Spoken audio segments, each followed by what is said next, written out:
안녕하세요, 보사멘토입니다. 저희가 많은 교통사고 피해자를 보면서 공통적으로 한 가지 점을 관찰한 게 있습니다. 합의금을 많이 받는 데만 관심을 온통 쓰다 보니까 정작 보험사에 청구를 해서 받을 수 있는 돈인데도 분명한데 잊어버리게 되는 거죠. 그런 돈들이 적게는 몇만 원에서 많게는 100만 원이 넘어가는데도 말이에요. 난 합의한 지 이미 몇 개월이 지났는데 지금도 받을 수 있냐고요? 당연하죠. 그런 건 다 합의하기 전에 받아야 되는 거 아니냐고요? 받을 수 있어요.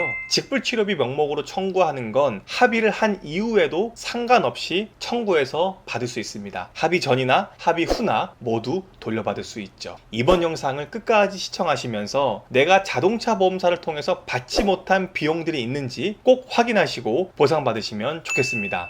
그리고 궁금한 점이 있다면 저희 보사멘토 카페에 문의글을 남겨주시면 신속히 답변 드리겠습니다. 대표적으로 여러분이 인근 약국에서 조제해서 먹은 약제 비용이 있죠. 교통사고로 인한 부상 때문에 약국에서 약을 조제해서 탈 때는 교통사고라고 해서 약국에 별도의 지급보증이 되지 않기 때문에 내가 우선 돈을 내야 하는 경우가 많죠. 이렇게 먹은 약제비가 한 번, 두 번 쌓이다 보면 3일치, 5일치 결국 10만 원이 훌쩍 넘기도 합니다. 물론 실손으로 이런 약제비 청구도 가능하지만 공제되는 규정 때문에 비용이 일부 공제되면서 큰 의미가 없게 되죠. 당연히 이런 비용은 내가 교통사고가 없었다면 먹지 않을 투약 비용이었기 때문에 그 영수증을 보험사 담당자에게 보내면 바로 입금받을 수 있습니다. 지금이라도 깜빡했다면 꼭 청구하세요. 그 다음으로 보조기 구입 비용이 있죠. 목발, 요추 보조기, 발목 보조기, 십자인대 보조기, 정말 많은 종류의 보조기가 있는데요. 이런 걸 병원에서 입원할 당시에 구매를 하는 경우도 있고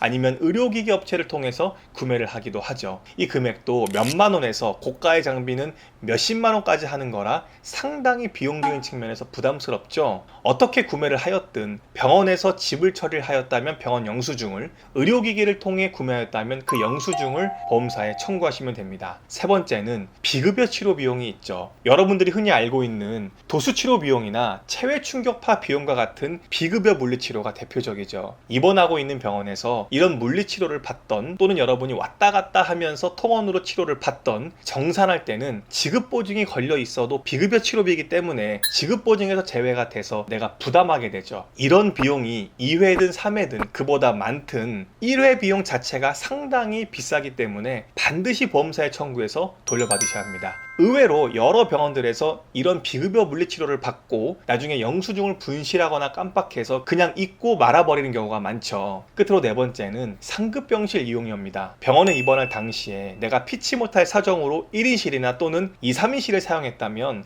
역시 퇴원 시에는 비급여로 비용이 빠져 있어서 내가 모두 돈을 납부해야만 하죠. 이것도 당연히 당시에 상급병실이 내가 원하지 않는 사용이었다면 소견서를 첨부해서 받으셔야 합니다. 어떤 분들은 소견서 발급하는 거 하나 때문에 주치 면담을 미루다 결국 있거나 귀찮아서 못 받는 분들도 상당히 많이 봤어요. 그래서 여러분들이 미리 이 영상을 봤다면 퇴원할 때나 또는 외래를 갈 때 꼭 상급병실 소견서를 발행해서 영수증과 함께 미리미리 준비해서 청구하면 모두 돌려받을 수 있습니다. 이렇게 교통사고 합의금만큼이나 중요한 직불 영수증을 정리해 드렸습니다. 사실 이런 건 보험사 담당자들이 알고 있어도 절대 먼저 말을 꺼내지 않아요. 여러분을 일일이 챙겨주지 않습니다. 결국 여러분의 돈이니 여러분들이 꼭꼭 잊지 말고 꼼꼼히 챙겨서 내 돈 손해보는 일이 없었으면 좋겠습니다. 저희는 또 다른 유용한 정보로 여러분들을 찾아뵙겠습니다.